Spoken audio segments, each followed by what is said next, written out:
अगर मेहनत, समर्पण और सपने एक साथ देखे जाएँ, तो आप नामुमकिन को भी मुमकिन कर सकते हैं। कुछ ऐसी ही कहानी है निहारिका की, जिनकी शुरुआती शिक्षा भारत में हुई, पर उनका सपना विदेश में जाकर पढ़ाई करने का था। उन्होंने नीट की परीक्षा भी दी और इसे सफलतापूर्वक हासिल भी किया, लेकिन उनका सपना कुछ और करने का था। उनका मानना था कि विदेश में अध्ययन करने से वे अपने सपनों को और ऊँचाइयों तक ले जा सकती हैं।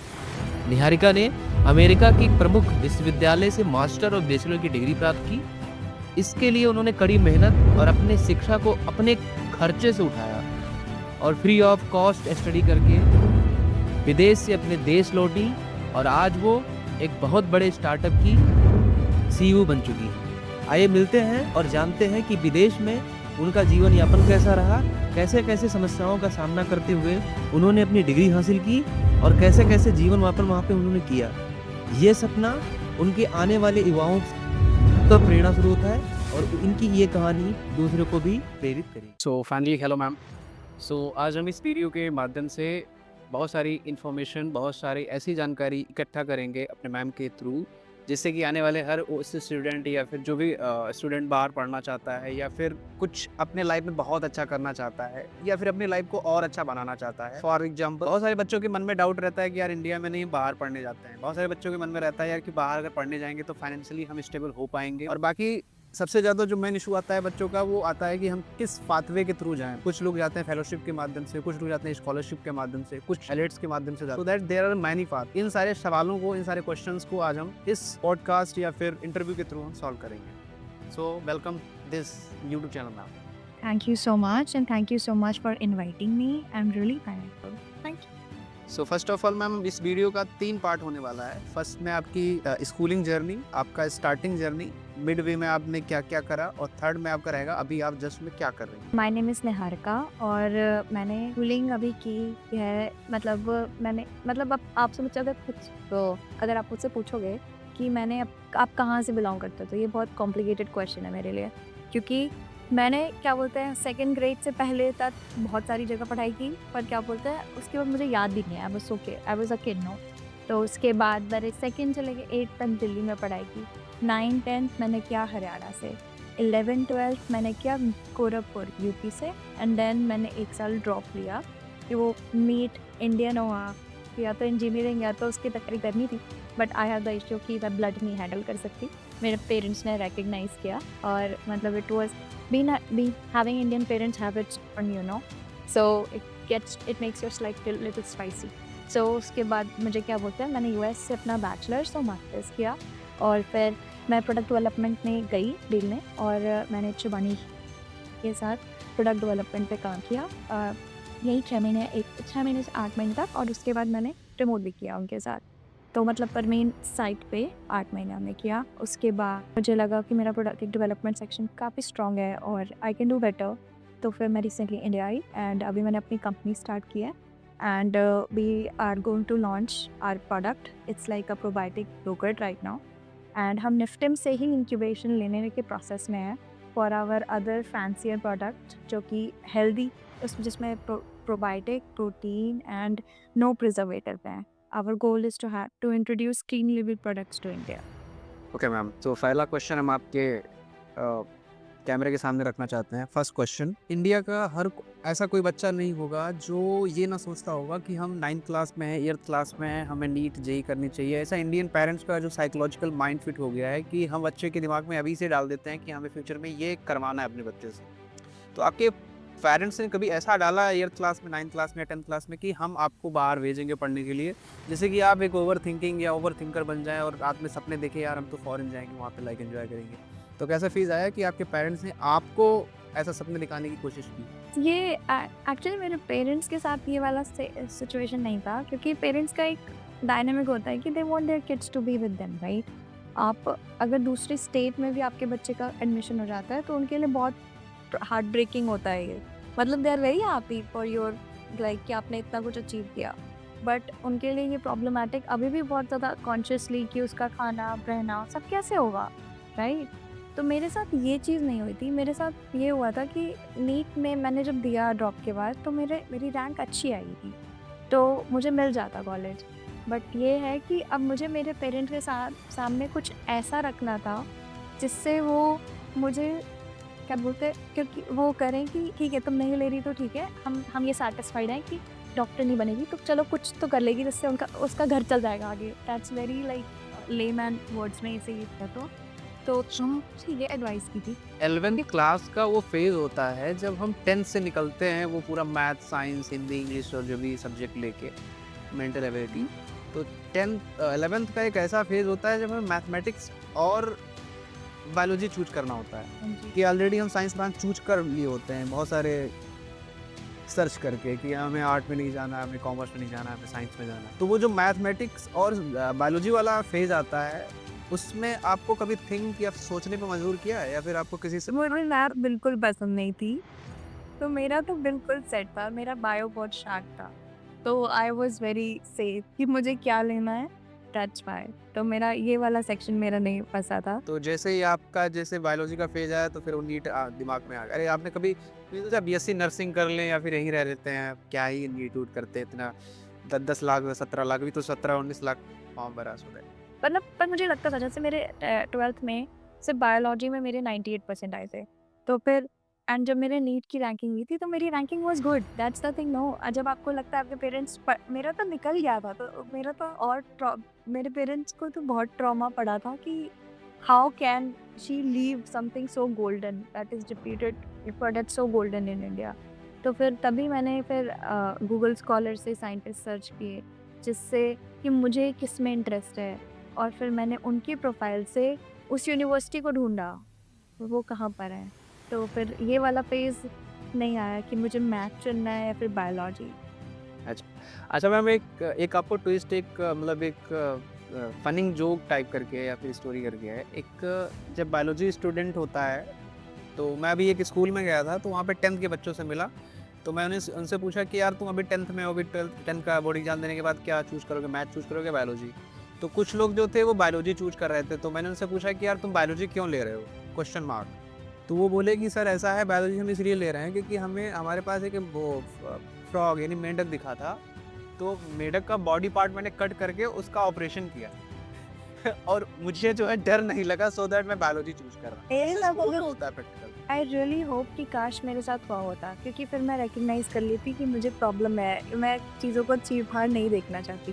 तो मैक्सिमम बच्चे जो है इस वजह से मैंने ये एक्सपेरिमेंट नहीं किया एंड सो या हाँ, पर मेरे साथ था कि मैंने ऐसा कुछ किया नहीं था। का जो सेल्फ लाइफ होता है वो एडवांस ऑफ बनाई सब कटने के बाद भी मरता नहीं। नहीं, मैं बिल्कुल नहीं करना चाहती ऐसा, बट हाँ hats off to the people जो कर लेते हैं। कि मैम थोड़ा सा और आगे बढ़ते हैं। आपने स्कूलिंग कंप्लीट कर ली, आपने जैसे बोला कि आपका नीट क्वालिफाई हो गया, सो दैट आपने सर्च मतलब आपके पेरेंट्स को ये रखना था कि हाँ आपको कुछ एक ऐसा चीज़ रखे अपने पेरेंट्स के सामने जिससे वो एग्री हो जाए। इंडियन सोसाइटी या यूथ का कल्चर है कि वो जल्दी, और एक तो लड़की हो तो सबसे पहला मतलब ये आ जाता है कि यार लड़की को कैसे हम भेजें। यहाँ पे यूपी से राजस्थान, कोटा या फिर लखनऊ भेजने में उनको प्रॉब्लमेटिक होती है। पापा है ट्रेनों में खुद जाते हैं छोड़ने के लिए, मम्मी या किसी भैया को भेजते हैं कि तुम जाओ छोड़ के आओ, और फिर जब फेस्टिवल होगा दिवाली होली तब साथ में लेके आना। कि यदि प्रॉब्लम होती है, ट्रेनों में इतनी भीड़ होती है, सारी चीज़ें होती है आजकल के माहौल। आपने मतलब सर्च करना स्टार्ट किया, तो आपको कौन कौन से पाथवे दिखे जिससे कि हम फॉरेन जा पाए? देखिए मैंने तो एक्चुअली मैंने सर्च ये किया था कि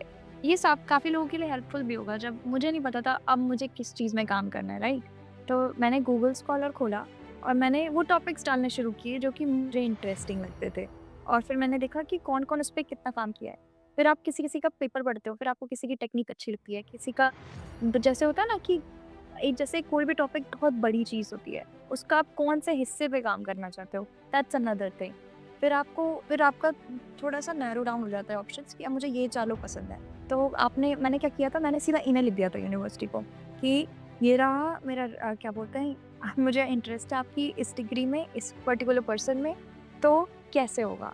और यहाँ पे लक भी होता है कि नेक्स्ट डे, क्योंकि 12 घंटे का टाइम डिफरेंस होता है, मैं रात को लिख के सो गई, अगले दिन मैं तो वो जो आपने ईमेल लिखा था उस यूनिवर्सिटी के प्रोफेसर को, तो वो ईमेल लिखने से पहले आपने किसी से मतलब सजेशन लिया था या फिर एडवाइस ली थी कि सर या मैम हमें लिखना चाहिए, या फिर कोई स्कूल का टीचर आपके टच में रहा हो, या आपके पेरेंट्स या सोसाइटी में कोई ऐसा मेंबर रहा हो जो जिसने आपको गाइड किया हो, तो ना आपके दिमाग में तुरंत तो 12th का जो बच्चा है नीट का, मैं उससे पूछूँ गूगल स्कॉलर क्या होता है, तो उसको खुद ही नहीं पता होता है कि गूगल स्कॉलर क्या होता तो गूगल स्कॉलर मुझे कैसे पता था ये क्वेश्चन, इसलिए क्योंकि मेरे पापा के काफ़ी फ्रेंड्स एजुकेशन में थे। सो मेरे पापा मम्मी ने मुझे बताने के लिए कि बहुत अच्छी डिग्री है, इसके साथ तुम सीख जाओगी।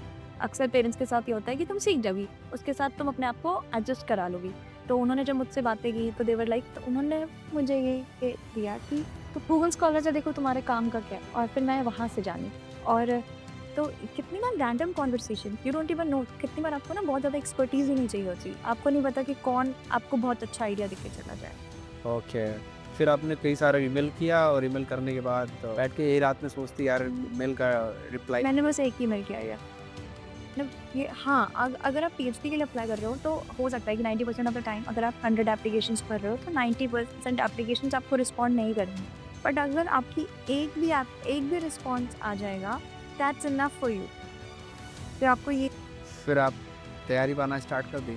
उसके बाद उन्होंने मुझे ये कहा, बोलते हैं रेज्यूमे में, मेरा रेज्यूमे आपको भेजना होगा, आपने अभी तक क्या क्या किया है, तब आपको हेल्प लगती है। और आजकल तो एजेंट भी हैं। रेज्यूमे पे आपने स्टडी से रिलेटेड सारे कंटेंट को लिख रखा था, या फिर जैसे आप स्पोर्ट्स वगैरह भी स्कूलिंग टाइम पे, या फिर वैसे तो स्पोर्ट्स की कुछ स्किल्स होती हैं या फिर आप बाहरी स्किल्स होती है उसको भी आपने रेज्यूमे में डाल रखा जैसे कि और अट्रैक्टिव बन पाए? आपको सब डालना चाहिए, आपको डालना चाहिए। वॉलंटियरिंग नहीं, इस भी डाल सकते हैं।